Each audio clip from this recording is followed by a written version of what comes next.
Hello, I'm Dick Clay, and I'm President and CEO of the Filson Historical Society. Now, it's my pleasure to introduce tonight's speaker, Jonathan Horn. He's an author and a former White House presidential speechwriter for President George W. Bush. Jonathan is a graduate in 2004 of Yale University. He and his wife have two small children, and he is also the author of a Robert E. Lee biography, The Man Who Would Not Be Washington. And it was a Washington Post bestseller. It was published in February 2020. Tonight's book, Washington's End, tells the forgotten story of the final years of America's founding father and America's greatest, or one of America's two greatest presidents. I'll now turn the program over to Jonathan and then rejoin after his presentation to moderate questions as time permits. Jonathan, welcome to the Filson Historical Society. We're glad you're here. Well, thank you so much for that very kind introduction. And I'm so honored to be with you tonight as part of my book tour for Washington's End, which came out in February and which now seems like a lifetime ago. Just think how much the world has changed since February. Back then, going on book tour actually meant you got to go places. And I'm particularly disappointed I couldn't be back at the Filson Historical Society because it's a place I had the privilege of being in 2015, and I was really looking forward to returning. I'm also disappointed because it seemed especially fitting to talk about George Washington at the Filson, because the Filson is named for someone with whom George Washington corresponded and with whom someone who actually named a map of Kentucky, dedicated a map of Kentucky to George Washington. So since I can't be with you in person, I want to do the next best thing, and that is to thank the Filson Historical Society for the important role it plays in preserving American history. And I want to thank all of you for supporting the Filson Historical Society and its very important mission. Of course, the reason we can't be together tonight is because of the coronavirus. Now, our founding fathers would have no idea what a virus was, but they did know something about epidemics. During the last years of George Washington's life, the period we'll be discussing tonight, the United States faced a series of devastating yellow fever epidemics. During one such epidemic in the year 1793, an estimated 10% of the then capital of Philadelphia perished. And the reason I mention this depressing history, because it is depressing, is because in a strange way, I think it ought to give us hope tonight. It's a reminder that our country has faced periods of great challenge before and overcome, and we can do so again. So what drew me to the story of George Washington's last years? Well, that requires me to go back 5 years when I was on book tour for my very first book, a Robert E. Lee biography, as was mentioned, titled The Man Who Would Not Be Washington. And everywhere I went, including the Filson Historical Society, I was asked the same, I heard the same joke. Your next book should be about the man who was George Washington. And I had served as a White House speechwriter during the final years of a presidency. And I had seen what happens when a president leaves power. And that got me interested in the question of what happened to our first president when he left power. And to my surprise, the full story of America's first post-presidency had never really been told. Now, I know what you're thinking. How could that be? With all the biographies of George Washington, no one had ever written a book about his post-presidency? Well, have some patience with George Washington's biographers. Be forgiving. Think about how much ground they have to cover. This is a man, after all, who heard the first shots of the French and Indian War fired, who held the Continental Army together during the long American Revolution, who presided over the Constitutional Convention, and who served 2 terms as President of the United States. Along the way, he married the rich widow Martha Custis, helped raise her children and her grandchildren from her previous marriage, presided over the vast 8,000-acre estate known as Mount Vernon, and forced men and women to work his lands, and pondered when and how he should set them free, which is something I hope we can talk more about later tonight, and became the most famous man in the United States of America. And by the time biographers get through all of that material, they tend to run out of space. They've hit their page counts. Their editors are on the phone and saying, "Where is your book? Turn in your book." And I have some sympathy for that. And as a result, the last years of George Washington's life tend to get shortchanged. So what gets left out? Well, George Washington left the presidency in March 1797, and he died in December 1799. That's a period of a little less than 3 years. I mentioned that I started working on this book in 2015. So yeah, for those of you at home doing the math, it's true. It took me more years to write the story of George Washington's last years than it took George Washington to live his last years. And now you're really wondering how that's possible. And you know who else is wondering that same question? My very, very patient and supportive and loving wife. And in honor of her, I thought I might give a shot at trying to answer the question, what did take me so long? And what was the great challenge that I faced as I wrote this book? Well, at first, it all seemed pretty straightforward. The book needed to begin on March 4th, 1797.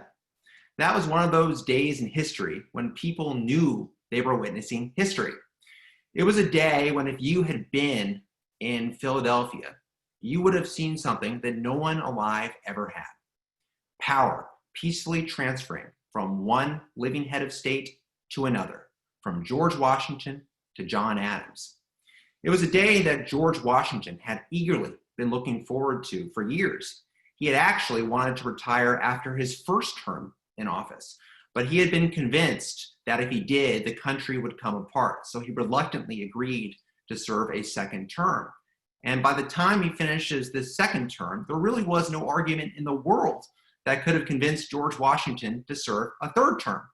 Newspapers associated with the emerging opposition party had begun attacking George Washington for craving a crown, and they said he had begun behaving like a king, and he knew that his legacy depended on returning to Mount Vernon and surrendering power. And perhaps a little physical description of George Washington at this point in his life would be useful. He was 65 years old. He had recently lost his last tooth. He was very self-conscious about the way his dentures pushed out his lips. His back was stooped. His hand had acquired a slight tremble. His hearing had declined, but not so much that he could not hear whispers about his senility. And his vision had gotten worse. Objects that looked clear in the distance blurred as they approached. George Washington did not think he had long to live. No member of the Washington line, especially the males, lived a particularly long life, and George Washington saw no reason why he would be an exception. He said he would not stray more than 20 miles from Mount Vernon ever again after he returned home. He imagined himself riding around his farms, putting his mansion house back in order. He thought it had gone into ruin in his absence, and organizing his personal papers for historians like yours truly, who he was sure were one day going to want to write his biography. And if all had gone according to plan, this would have been a very straightforward and simple book to write. But not all went according to plan. History was not yet done with George Washington at all. A little more than a year after leaving the presidency, George Washington found himself called out of retirement, put back in command of the armies of the United States amid a war scare, and drawn into very serious feuds with his immediate successor and his future successors. George Washington's peaceful retirement ended up being anything but peaceful. It was filled with controversy, intrigue, and personal torment.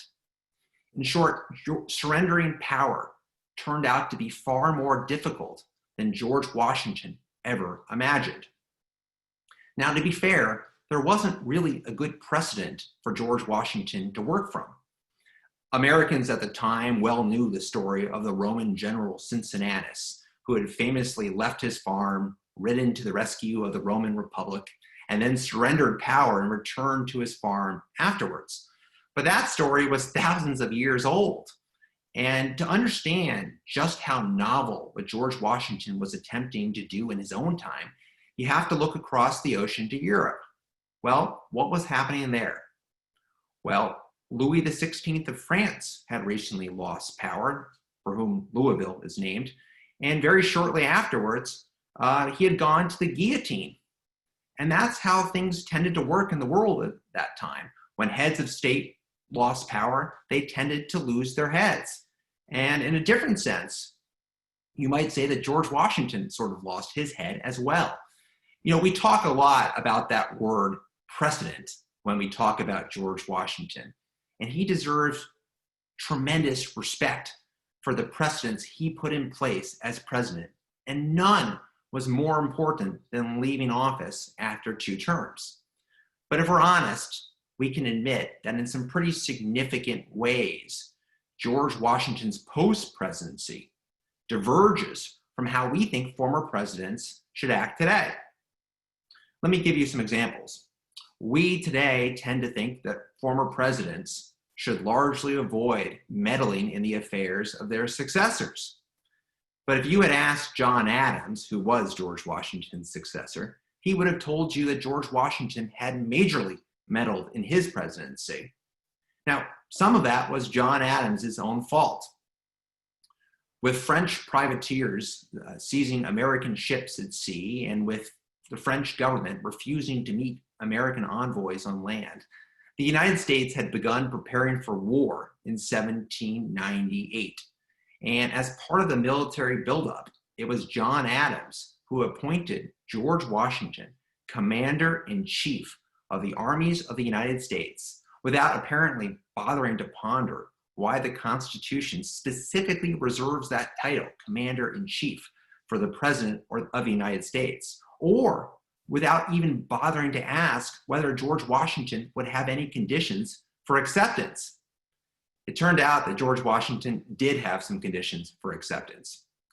He didn't want to take actual active command of this army unless there was an actual invasion by France. And he wanted to choose his general officers, including the second in command, who would serve as the chief in his absence.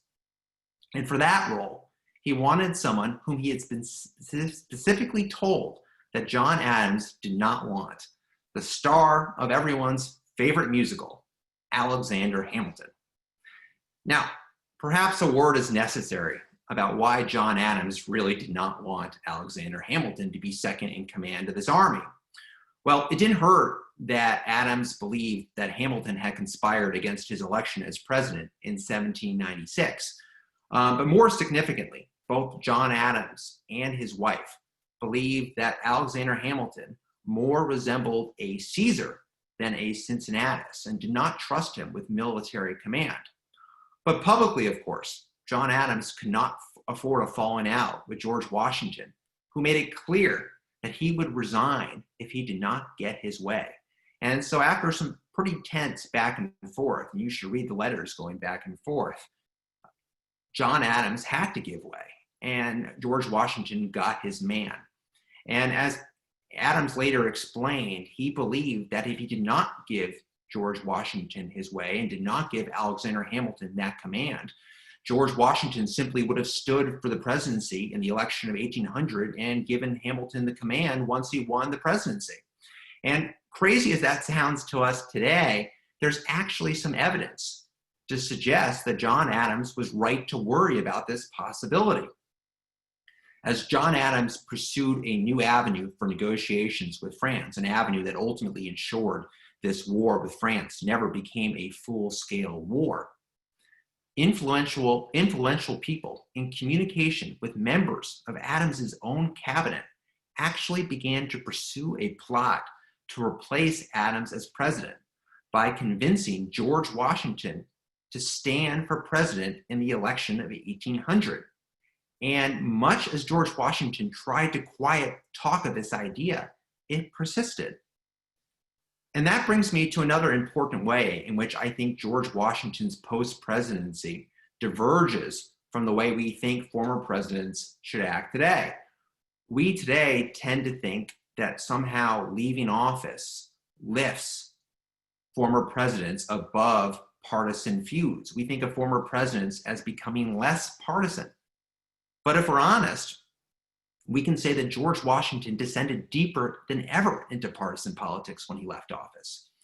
Now, I think the reason that sounds so surprising is when we think about George Washington's last years, we tend to think about his farewell address, which famously urged Americans to avoid the spirit of political parties. And what's less remembered, of course, though, unfortunately, is that during the final months of George Washington's life, he wrote a letter in which he said matters had reached such a point that all Americans had only a choice between one party or the other. And back then, the choice was between either being a Federalist or a Republican. And George Washington, by this time, was very much a Federalist. He involved himself in congressional electioneering in a way that he never would have as president. He favored excluding Republicans from high command in this new army that he was assembling. This was going to be very much a partisan force. And he supported the infamous Alien and Sedition Acts, which actually led to journalists associated with the Republican Party actually being put in prison. And significantly, George Washington was no longer on speaking terms with three of the most influential Republicans. Perhaps you've heard their names before: Thomas Jefferson, James Madison, and James Monroe. Oh wait, that's your third, fourth, and fifth presidents of the United States.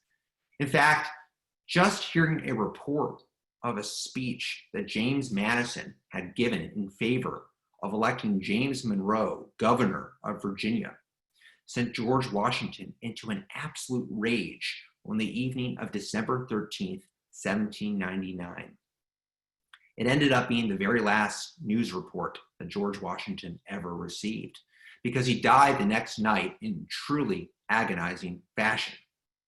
And even as George Washington went to his grave, there were still influential Federalists who were hoping they could convince him to stand for the presidency in the election of 1800. And it's probably for the best that George Washington did not live to see this election, because he would not have been happy at all with who won it, Thomas Jefferson.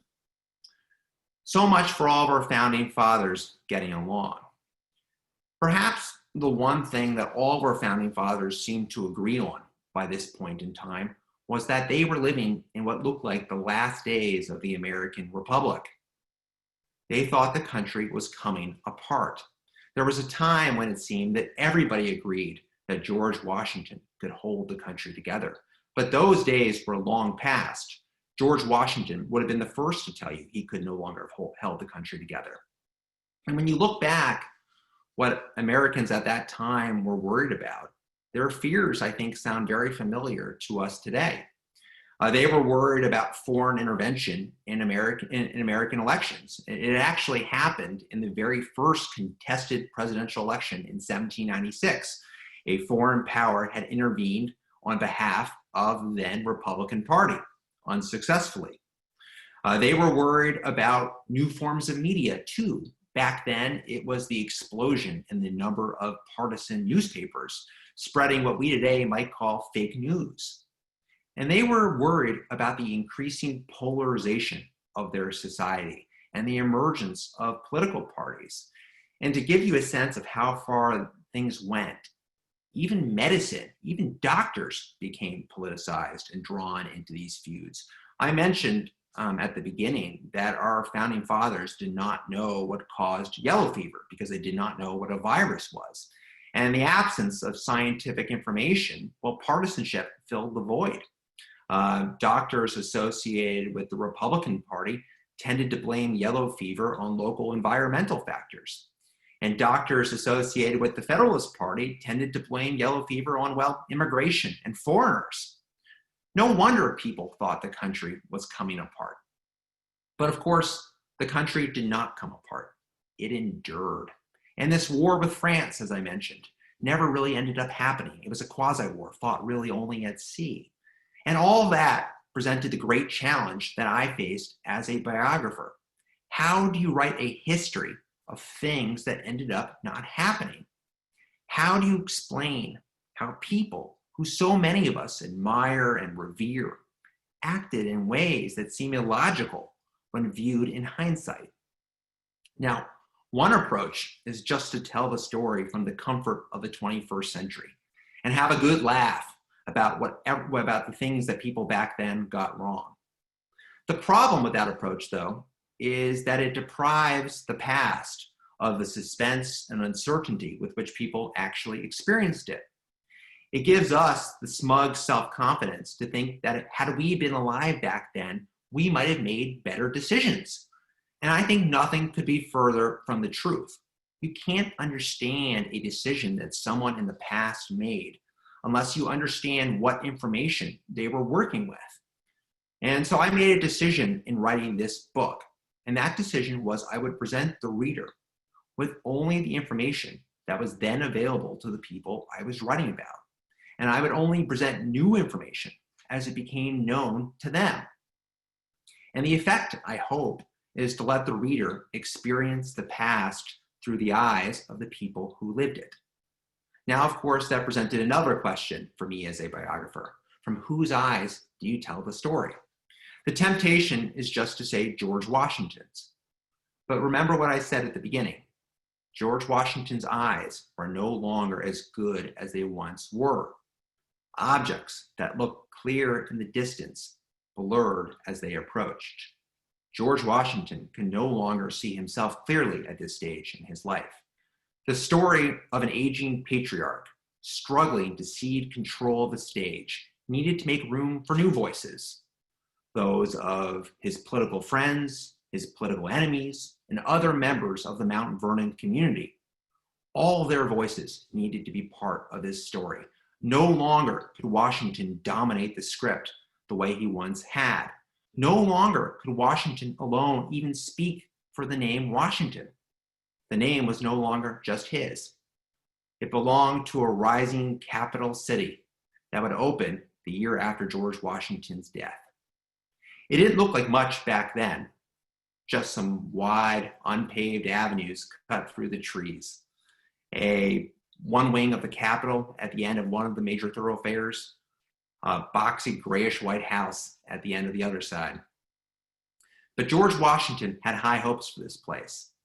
It was he who had chosen the spot for this city upriver from Mount Vernon on the Potomac River. It was he who had overseen its construction late into the night as President of the United States. And it was he who had given his name to the place, Washington. He hoped the city could do what he manifestly no longer could. And that was hold together the feuding and factions tearing apart our country. And that was the ultimate realization that I had as a biographer in the way I needed to tell this story. The story I needed to tell was not just about Washington's end.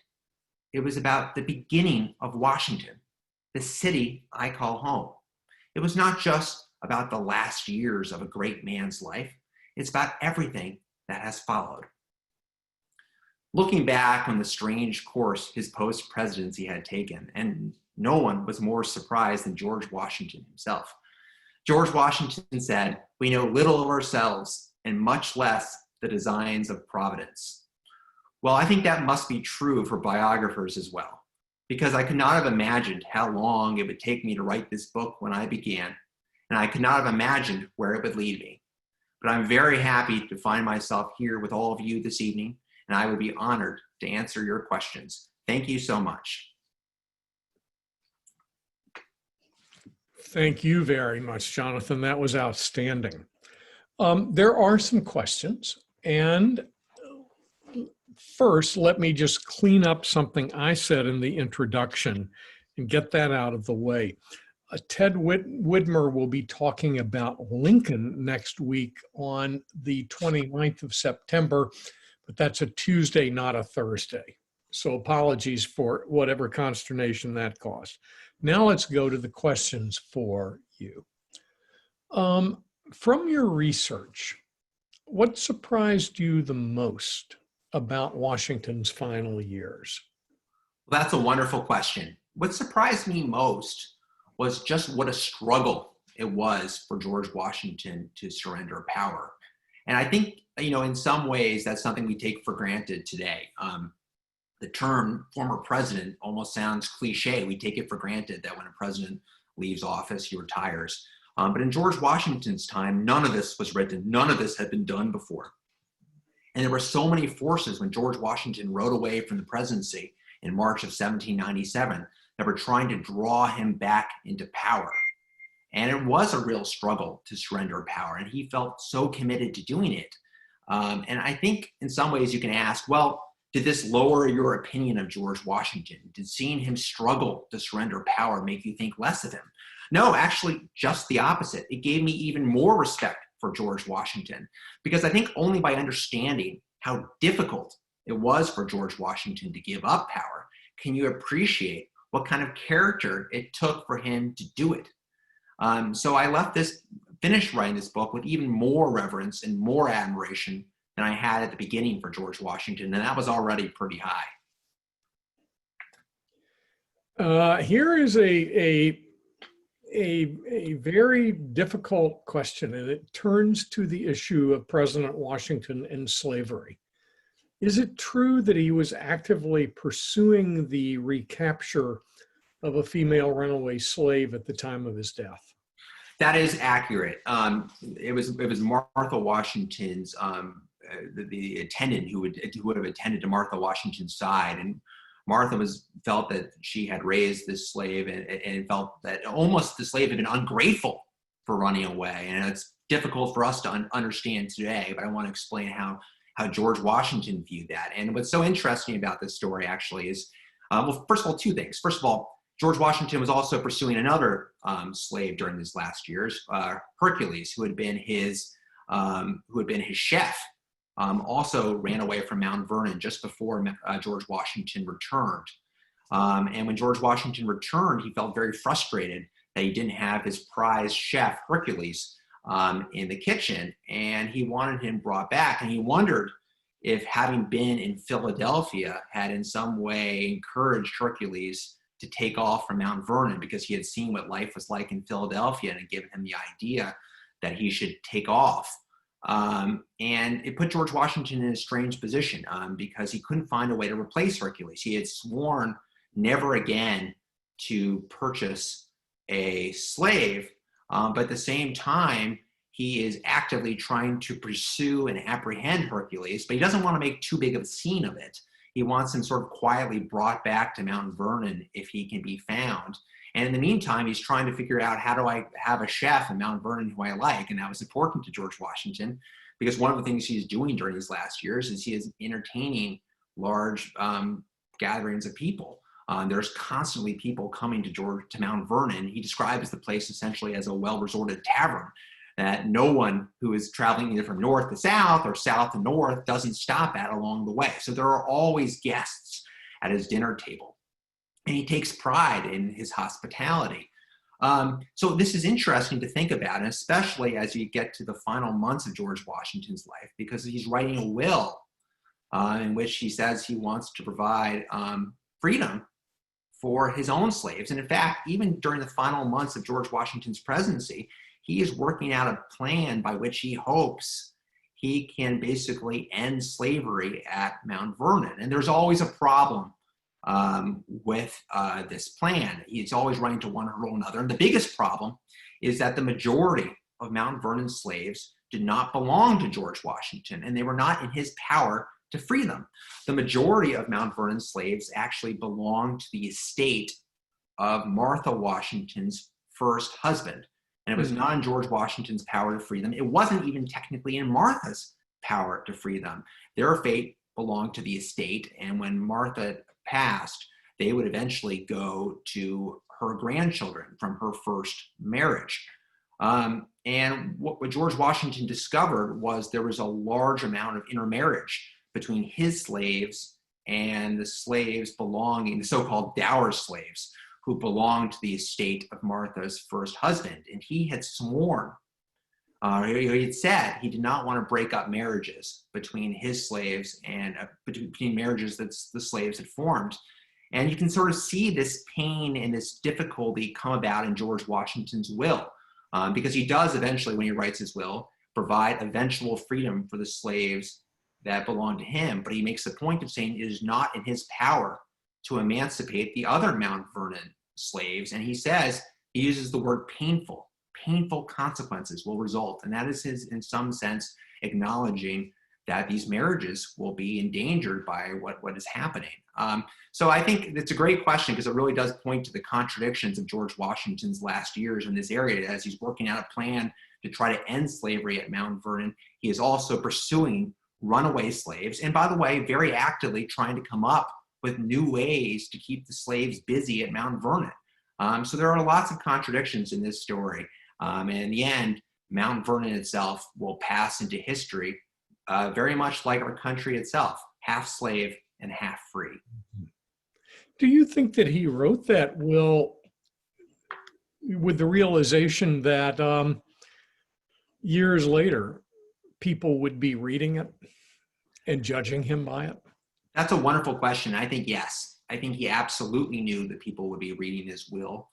He had previously said, sort of in a way, that the people he held in slavery was a subject of regret to him. And I think that itself was a statement for history. He knew in some sense that slavery was going to end up being on the wrong side of history. And his place in history was very important to him. And he really wanted to find a way to get himself on the right side of this issue as much as possible.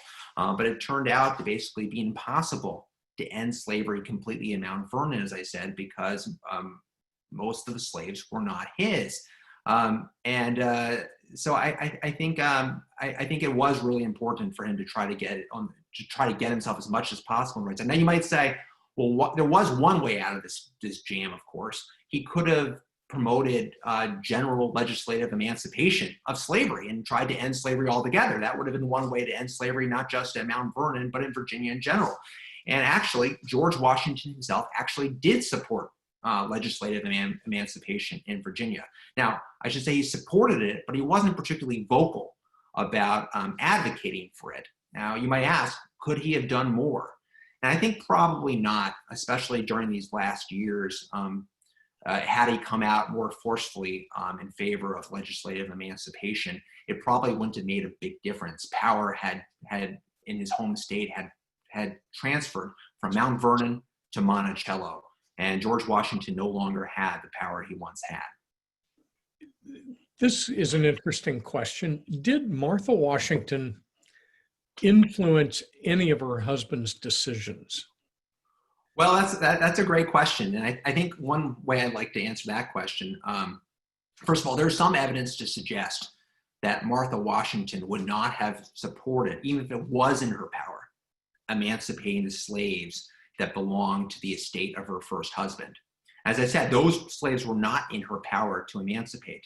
But we do have an idea of what she would have done, because she did own one slave outright, and she left that slave to her grandson.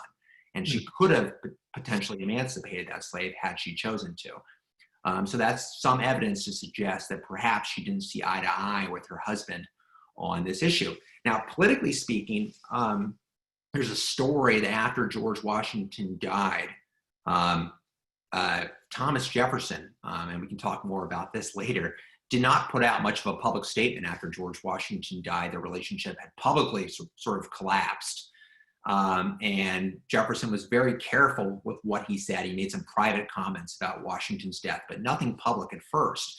It wasn't until the election of 1800, which was a very complicated election, that ultimately ended up in the House of Representatives. And it looked like Thomas Jefferson might need some Federalist support. The Federalists, of course, were George Washington's party and were very loyal to his memory. That Thomas Jefferson conveniently decided to make a trip to Mount Vernon to pay his respects to Martha Washington. So Thomas Jefferson rides out to Mount Vernon. He pays his respects to Martha Washington, and we have Martha's account. We have Jefferson's account of the meeting, and we also have Martha Washington's account, where basically she accuses Jefferson of crying crocodile tears, and she says having to receive Thomas Jefferson at Mount Vernon was the most painful moment of her life since her husband died. Wonderful. When did the idea of presidents riding off into the sunset, so to speak, without getting more involved in partisan politics become more commonplace? Well, that's a great question. And, I think there's especially recently, there's been a real push to try to do that. I know my old boss, President Bush, has made a real effort when he left power. He felt very strongly that there should only be one president at a time, and it was confusing to have multiple presidents speaking out at once, and it sent a bad message. And he wanted to do everything he could to support his successor. And I think there was a real effort, I think, to in the more modern times to sort of stay out of future presidential administrations. But as I said, and Washington himself, when he left office, swore that he was going to stay out of public affairs. He said he was going to the word he liked to use was, "I'm never going to intermeddle in public affairs." But it proved really difficult for him. He was someone who really liked to know what was going on in the world. He liked to keep posted on what was happening. So he received 10 newspapers at Mount Vernon, which he read. And he also pushed John Adams' cabinet secretaries to send information about what was happening in John Adams' administration. Were they leaking? What? Were they leaking? You might say that in a sense. He worded it very carefully. He said, and by the way, this is an important point. John Adams had made a mistake. He decided to retain George Washington's cabinet secretaries. So in some sense, John Adams' cabinet was more loyal to George Washington than it was loyal to John Adams. And so George Washington basically says, from time to time, send me an update on what's happening and keep me posted. Don't go too far. Don't go beyond the boundaries of confidentiality. But, do let me know, because the newspapers do not satisfy my need to know. And so you can sort of see how difficult it is to give up power. And I think we can understand that this entire country was his legacy. And he really cared about what happened to this country after he was gone, because he knew in some sense that the fate of America was the fate of George Washington's legacy. Another difficult question. Can you speak to Hercules and about George Washington's views on him in particular, and in general, Washington's relationship personally to his slaves? And then also, would you talk about the whole monuments issue and how it has affected statues of Washington himself? Well, that's a big question, obviously. I think the best way is to sort of approach it and sort of give you a sense of how George Washington thought about the slaves who lived at Mount Vernon. And we have a pretty good sense of how he wanted them managed, because when he wasn't at Mount Vernon, when he was in the presidency, he received a weekly report. He demanded a weekly report from the estate manager at Mount Vernon on what was happening. And that report included very detailed information about what the slaves were doing at Mount Vernon. And in turn, George Washington sent back instructions each week for how he wanted Mount Vernon managed. And he was able to very specifically to talk about individual slaves and what he wanted them doing. We have some information exactly about, he was not opposed. Occasionally, he felt that to get work out of the slaves, and he felt that he was owed this work. That's an important point. He felt that the slaves owed him the work. He felt that he fed them, he clothed them, and they provided him work. Now, I know that's difficult for us to understand today, but I want to explain how he looked at the issue back then. And he felt that they owed him a full day's work in exchange for that. And he thought really the only way to get that work was to keep very close supervision over them, and occasionally, if needed, to use the whip. He did not say that was without bounds. Now, he believed also that if a slave was sick, that they deserved medical care, and he got offended if an overseer treated a slave, as he liked to say, like an animal. He said, these are not slaves, these are not animals, these are human beings. Now, at the same time, you might say, was this George Washington generally being a generous slave owner, or you have to remember this is one of George Washington's most valuable forms of property. It was not a profitable thing for one of his slaves to be injured or to be let to die because he went untreated or she went untreated with a sickness. And again, to put this in perspective, he was also very closely watching who was sick.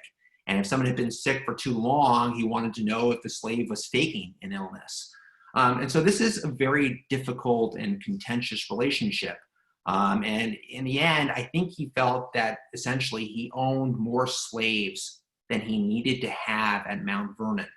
But he had sworn that he was never again going to sell a slave as you might sell a cow or an ox. So he felt that he had no way to fix this problem.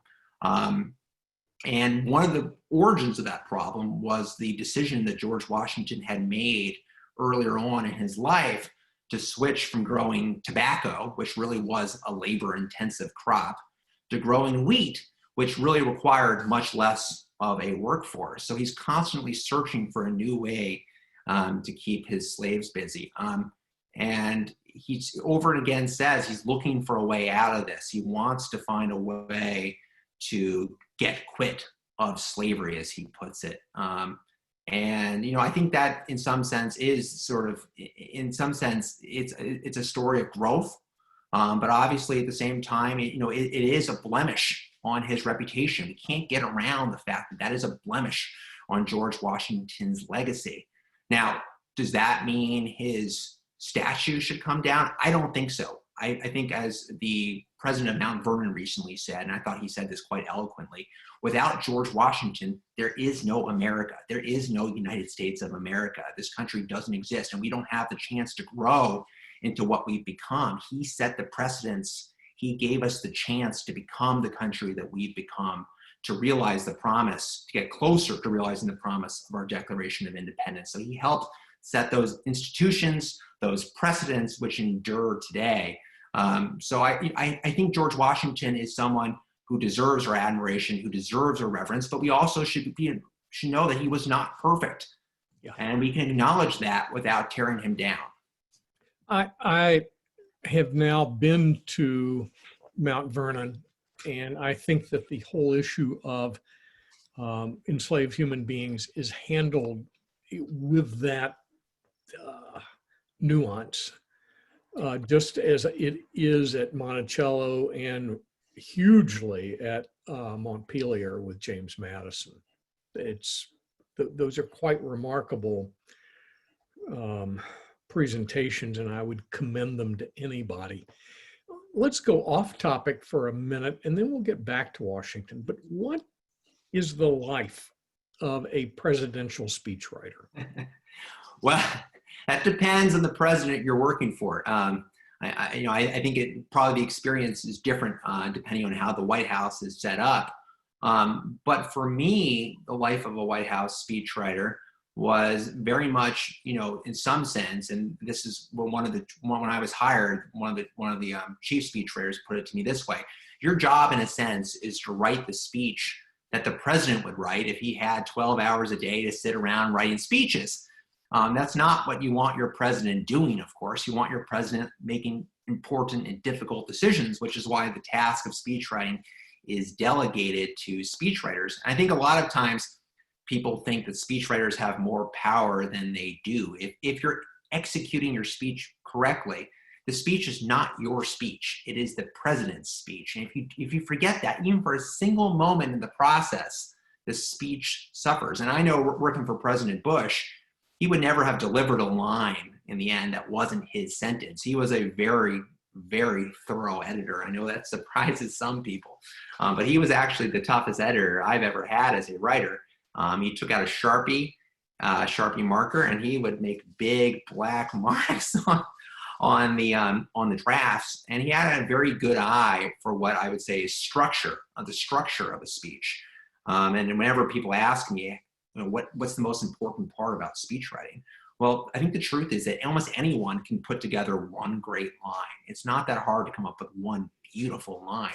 But the difficulty is taking these ideas and finding a coherent structure that holds them together and lets the audience follow the president in a logical fashion. And logic was very important to President Bush. And if you had tried to jam some sentence into the speech that didn't really quite fit in, I mean, every single time I knew you could be sitting in the Oval Office and you knew that Sharpie was coming out and he was going to cross it out because you couldn't get anything past it. It really was his speech by the end of the process. It's not unlike then a law clerk for a federal judge. I think that's probably a good comparison. I'm not a lawyer, but I think that's probably about right. I was noticing the books behind you on your bookcase, and another of our questioners has as well, and he says, I see McCullough, the biography of John Adams on your shelf. I see Ron Chernow's Alexander Hamilton and his Washington. And also, I'm looking back there. There are 1, 2, 3, 4, 5, 6, maybe 7 black books on the second bookshelf with gold. Oh, yes. What are those? Well, I'm glad you asked about those. Those are Douglas Southall Freeman's Lee's lieutenants. About George Washington. I'd like to say something about Douglas Southall Freeman. What's the name of the book? Is it his? Is George Washington. Okay. And so Douglas Southall Freeman is by far and away George Washington's most comprehensive biographer. And the reason he's also Robert E. Lee's most comprehensive biographer. And he set out to write a full life of George Washington. And he got through 6 volumes of George Washington's life. And he only got through the end of George Washington's first term as president. And he sadly died as he finished that 6th volume. And he didn't get to write the 7th volume. And other people picked up the task and did try to write a 7th volume for him. But I think that goes back to something I was saying earlier, which is when you think about how much George Washington did in his life, just look behind me at those volumes and think about how much ground you have to cover before you get to the post-presidency. Well, and I'm seeing Dumas Malone's Jefferson yes. multi-set behind you. And that leads to 2 good questions that are up here. One, what is a good source to learn of George Washington's presidency, and in particular his genealogy and his managerial talents or lack thereof? Specifically, was he a micromanager or not? I think that's a great question. And I think if you look at the way George Washington managed his farms, he really did like to have control over every single detail of the farms. He knew about every single thing going on. And some of the questions he asked were so nuanced and so specific. He really had an eye for detail. And he didn't like to leave things to chance. Sometimes in letters, he would repeat things 2 or 3 times even. You can sort of see him like coming back to that. I'm worried that this is going to get lost in this long letter to my manager and it won't be done. And so he comes back again and he says, things that I repeat more than once are things that you should know that I really care about. And so he really did have an eye for detail. And I think seeing the way he ran his farms, and by the way, I should add, during his last years, he was developing a retirement plan for himself. And one of the things he wanted to do, and I guess to put this in perspective, Mount Vernon is not just one farm back then. It was 5 separate farms. It was a huge operation sprawling over 8,000 acres. And he wanted to rent out what we might today call the outlying farms of Mount Vernon, but he could never find a tenant who really could meet his standards for running the place because he had very specific criteria for what he wanted. He thought that Virginians especially made bad farmers. And so who did he think made a good farmer? Who did he want to rent one of his Mount Vernon farms to? Well, this is something that I absolutely loved. What he wanted to do was rent his farms to the English. He thought they were the best farmers in the world. And in fact, it's true. They were undergoing what today is we call an agricultural scientific revolution. And he wanted someone from England to come to Mount Vernon and run one of his farms in this new scientific fashion. So here's the father of our country, the man who won our freedom from Great Britain, hoping to rent out one of his farms at Mount Vernon to an Englishman during the last years of his life. And it never happens. And I guess the reason I'm emphasizing this point is because I think it's another reminder of how difficult it was for George Washington to give up power and control of the country in a certain sense. He did like to have control. He did like to know what was happening with things. And that should give us all more respect for his character and the ability to give up control, because seriously, this was something that really no one else in the world had ever done at the time. Do you have a historian that you really admire or are influenced by, or a couple of them?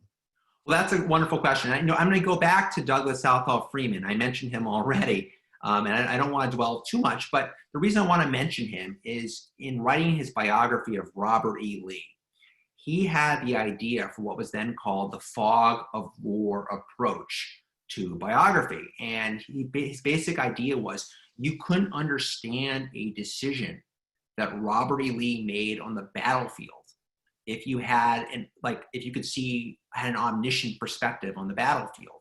You needed to see things as only Lee saw them. So he withheld information from his readers and that's what influenced me when I was writing this book. I decided that something similar made sense for discussing politics in the 1790s. You couldn't understand the politics of the 1790s if you looked back at what they were worried about and knew that none of it ended up coming to pass. You could only understand it if you saw it through their eyes. And so it really was Douglas Southall Freeman's fog of war approach that informed the way I wanted to write this book. And I thought it worked quite well. And it's been sort of a forgotten style. But in Freeman's own time, he really was considered America's top biographer. I mean, I don't know if there's much appetite now for reading 7 volumes on one person, but it was an age of great biographers. This is a question that if you don't know the answer to it, no one would fault you because it's Kentucky-centric. Can you comment on how Washington and Hamilton felt and why they supported James Wilkinson for a senior position in the Army? Well, that's a great question. Wilkinson was in sort of, as they divided up military command during this period. And not everyone on this Zoom will know about Wilkinson. So if you could maybe. Sure. So I'm not the right person to give a ton of background on Wilkinson, but he essentially was, in a sense, overseeing the Western operations at this point for the United States armies. And he would, and I told you that Washington, as he accepted commander-in-chief responsibility of the armies, he didn't want to take active command. So he essentially split up responsibility. Alexander Hamilton was the clear number 2. He assigned someone else to take control of the southern theater of the war, if there was going to be a war. And he thought that needed to be a Southerner. Hamilton had control of everything else pretty much, but Wilkinson was going to be an important player in the West. And both Hamilton and Wilkinson actually met at some point. Wilkinson, I think, was present for one of the more confrontational moments between Hamilton and Adams, when Adams made clear that he was going to send new envoys to France to negotiate to take another shot at diplomacy. And Hamilton thought this was a disastrous foreign policy mistake and made every effort to convince Adams not to do it. And of course, it ended up being a stroke of brilliance that really did avert this war that would have been unnecessary and would have been a catastrophic thing for the United States to fight so early in its history. And speaking of Louisville, I will say George Washington owned some land near Louisville, and he was thinking about it during these last years because the person who had sold it to him was Robert E. Lee's father, Henry Lighthorse Harry Lee. But he hadn't just sold it to George Washington, he had also sold it to somebody else. So in a sense, he had double sold the land, which is very consistent with the personality of Robert E. Lee's father. He was considered something of a swindler when it came to business deals. So George Washington was getting quite active information about this land in Kentucky and trying to figure out how to sort out the fact that it had been sold to 2 separate people. Jonathan, I would really like to thank you for a magnificent presentation, and the questions were outstanding. The answers were so much fun to hear.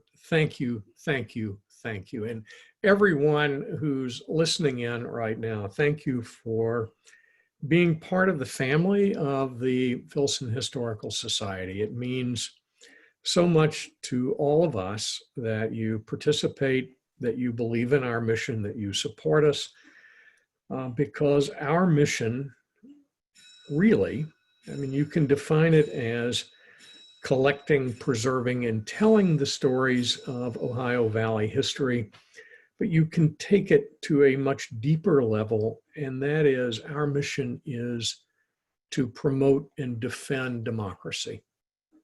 Thank you.